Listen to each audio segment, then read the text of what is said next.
Alors donc je suis Stéphane Boyer, directeur associé du réseau Viva Service, donc enseigne multispécialiste dans les services à la personne.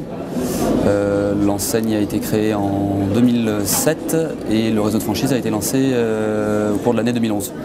Pour parler d'une première étape, donc l'assistance à l'agrément, puisque l'activité de service à la personne est particulièrement réglementée. Certaines de nos activités sont soumises à agrément préalable. Donc on assiste bien entendu le candidat à la franchise dans cette démarche-là, qui est indispensable. Ensuite, le candidat est reçu pendant 3 semaines en agence pour y suivre une formation. Au cours de cette formation, on va aborder plusieurs thématiques. La première, c'est la réglementation, bien entendu. Ensuite, on va évoquer avec lui tous nos outils, et concepts et méthodes liés aux ressources humaines, à la démarche commerciale. Et enfin, on aborde les thématiques liées au logiciel métier. Voilà.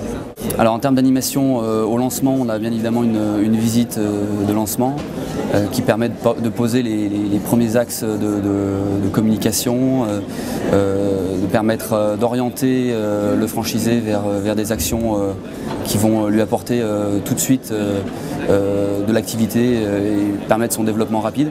C'est quand même l'objectif d'une première année en tant que franchisé, c'est de se développer rapidement et avec des bases solides. Ensuite, c'est vrai que dans notre réseau, on essaye de toujours créer une dynamique à la fois de mon côté vis-à-vis des franchisés, mais aussi entre les franchisés eux-mêmes. C'est quelque chose qui est un peu un marqueur de notre réseau.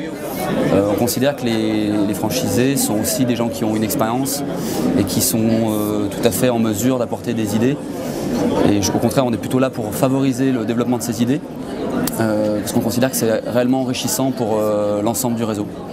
Alors il y a des rencontres et il y a aussi une communication informelle qui se fait au quotidien par l'intermédiaire de mails, d'appels téléphoniques réguliers. Et je pense que l'animation, c'est avant tout quelque chose qui doit se faire au quotidien.